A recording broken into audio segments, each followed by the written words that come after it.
Yeah. Okay, yeah. So what about a case where, I mean, there's someone who's probably been in the gambling business, use that word loosely, for a couple of months or years, and has had a string of, good luck, if I may use the word luck, because there are people who say that gambling is not always luck. You have to understand the mechanics of that.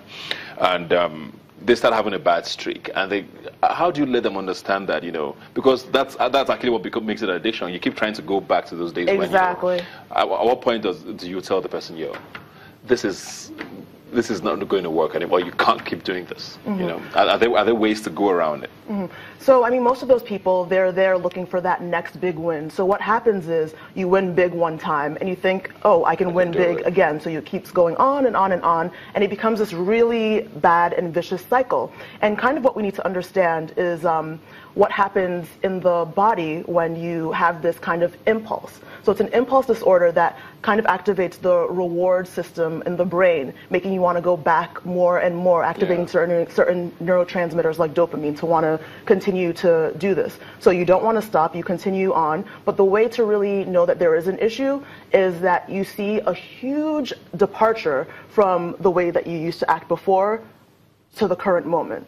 So that's one thing that you need to really look out for. And if you notice friends or family members who have changed some of their behaviors due to gambling, then you have to start to think something needs to be done at this point. Everybody can be wrong. Exactly. I hear there are two different types, the social gambling and problem gambling. What is that exactly? Okay. So when we talk about social gambling is something that is more benign. Okay, the betting isn't high. You're not betting a lot of money. Probably just amongst friends. Exactly, game exactly. Nights. It's just like a game night. You do it once in a while kind of thing. It's nothing that is going to be, let's say, a detriment to your well-being. As with problem gambling. Not necessarily a habit. Exactly. Just something that you do kind of socially once in a while, just for fun. Okay? But when we talk about problem gambling, that's the issue that can lead to many detrimental things financially and with your health as well. Yeah. You keep talking about health there now. Yeah. Are we talking physical health? And how can that affect you physically? Okay. So problem gambling, it can affect you both mentally and physically. So when we talk about the mental components of it, we're really talking about stress-related disorders associated with gambling, such as depression and anxiety. That's the mental health aspect of it.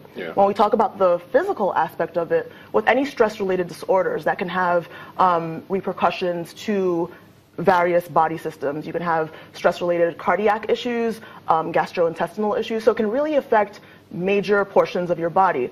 But the one major thing to be well aware of is that oftentimes when people have an issue with problem gambling, there's a high association with suicide. There's a high risk of suicide when somebody does have this addiction. So that's something that you really need to be aware of and really need to know about. If you have the knowledge about problem gambling, then you know the steps that you need to take to kind of slow yourself down and get the help that you need so you don't get to the point whereby you're thinking about taking your own life.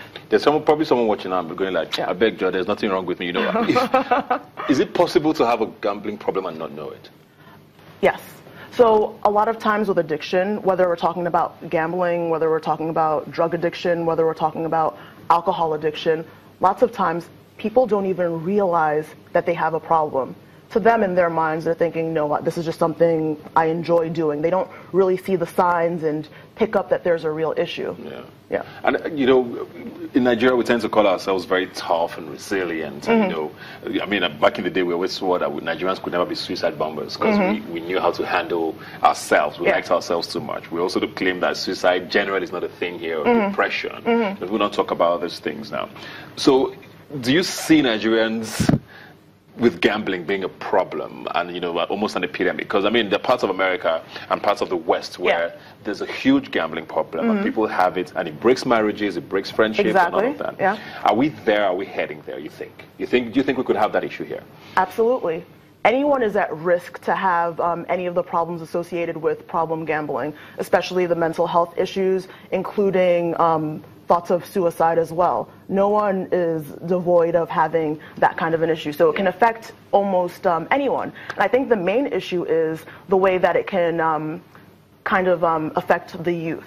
Yeah. So a lot of times, problem gambling, it seems to be an up-and-coming issue with adolescents and with youth. When we talk about the kind of age categories of who it actually affects, it's more so adolescents and more so males. And that's usually because that's a formative time in their life where they're, kind of prone to more high-risk behavior. So they're willing to try different things that they wouldn't try before. So if they start at a young age, it can progress to something very dangerous later on. So let's talk about how to help now, get out of this if you have a problem. What are some things you should be looking at doing? Okay. So some things that you need to do. First of all, you need to recognize you have the problem, like we said before. And oftentimes, prevention is the major thing. So just having this discussion to talk about what problem gambling is, people may start becoming aware of if they have any of these signs and symptoms. But main thing to do, a lot of the times if you do have a pathological gambling problem, you're going to need professional help. But before you get professional help, a few steps of things that you can do. Okay, you try to limit the amount of time that you're actually going to be gambling. You try to limit the amount of money that you're going to be gambling.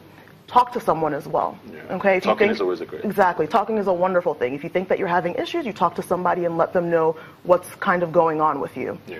Another thing to do is if you feel or someone has brought it up to you that gambling might be really affecting your life and kind of changing your personality, you can try to seek out other activities. Try out another sport, try out an extracurricular activity, do something else to try to get you out of that vicious cycle of just being stuck being a gambler. All right, thank you very much. That's very eye-opening to all of you out there who are a part of this. Hopefully you're doing it healthy. Is there a healthy way of doing it very quickly? Is there a healthy way of being a gambler? Well, I mean, anything that you do in life, you just need to be vigilant of how much you do it. And so if you're a social gambler, it's probably just okay. If you're a social gambler and it's not really affecting aspects of your life, you'll be fine. But if you're having and experiencing some of the symptoms and things that I spoke about, that's when you need to get the help. Thank you very much, Nesochi. That's been very eye-opening. Thanks for being here today. Thank you for having me. We'll take a quick break now, and we will be right back. Please stay with us.